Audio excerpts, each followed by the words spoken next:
bridge parts. I need to work on another bridge. Sorry about all the moving around and everything. I'm using a little plastic. This is what I use to keep my track in right now. And I've got a number of pieces that I'm using here. The main struts of the bridge are these Plastruct. Here's the label. Probably won't be able to see it because I can't get this thing to focus on, but basically it's a 90545. The catalog is the HFS6. It's the H-shaped ones. Basically it's a, if you can see that, it's a H-shaped beam. Not an I-beam, but an H-shaped beam. I can't really tell the difference because it looks to me like an I-beam. Looks like an H-beam.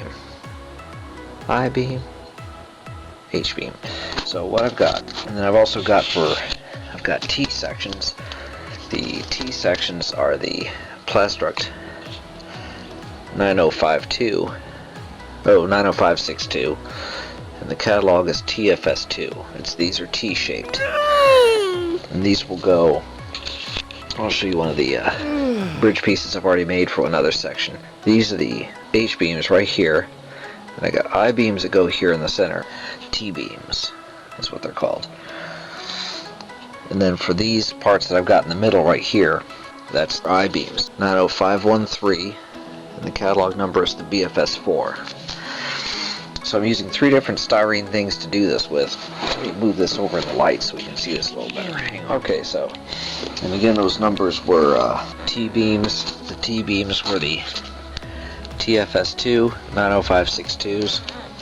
The I-beams are the 90513. Those are catalog number BFS4. These are all Plastruct, all of these. And then the H-beams, I bought this big bag of H-beams earlier.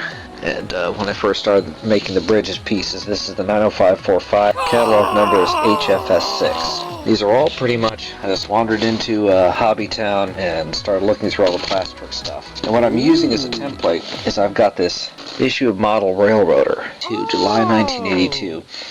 It's not so bad because now you can buy all the back issues of Model Railroader on DVD.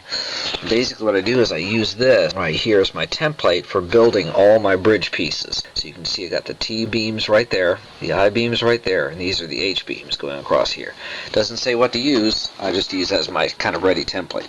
So I've got a bridge to build. Let me show you where it's going to be. Right here is this area right there. This is going to cross across the waterfalls. This is going to be the Lisbon Falls waterfalls. And of course you're going to have right here, it's going to be Warumbo Mills 484. Ooh. 484. This is where the bridge is going to go, so I got to build it. It's 11 inches across from here to here. I may need to trim this a little bit because it's easier for me to build a even 11-inch scale bridge than to have like a 10 and 14th 16th, which is about what size it would be. And here's my Chooch bridge pier. I've got that cut and set in place, and we had a video on that recently. So what I'm going to build is I'm going to build a flat truss bridge. And on my flat truss bridges, this is what it looks like.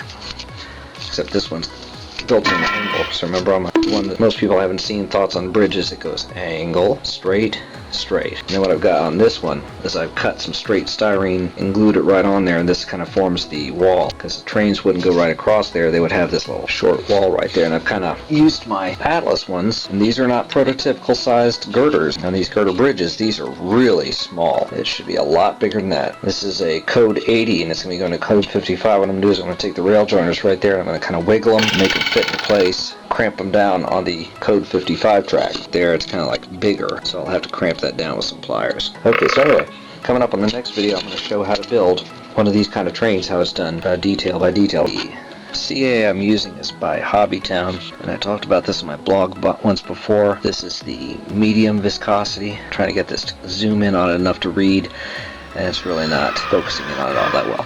So what I'm going to do is I'm going to use this. See, I've already got little marks on here. This is where the I-beam goes, and then the T-beams go between there. So we'll use the magazine for the template. Another thing you need for this, well-used Northwest short line, the chopper. There's the instrument of destruction right there. Be careful with it, that's a real razor blade. Taking a piece of styrene, you set it in there. Use the grid lines here to gauge where it's going to cut. You got to kind of put the your eye like that to look at it, and then you would just close this down to cut it. It's like that. I've already got all those cuts shaped. The only thing I don't have cut yet are my H-beam and T-beams. So what you want to do is you want to take a couple of your H-beams right there, set it, use that as a guideline.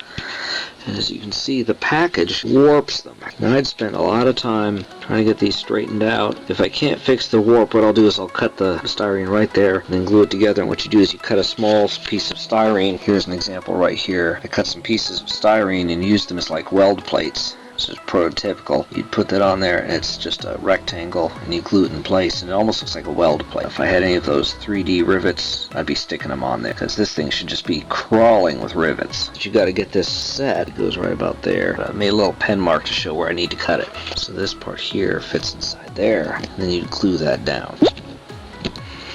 And then we'll cut it and put it there. Got one like I just cut.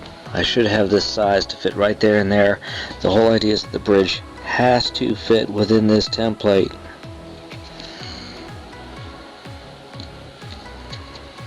See, the warp right there of the plastic is making it very hard. This whole thing will get very rigid once I glue it in place. The glue. And when that dries, I'm going to put a little glue on either side of the styrene. And then I'll set this on top of there and glue the beam.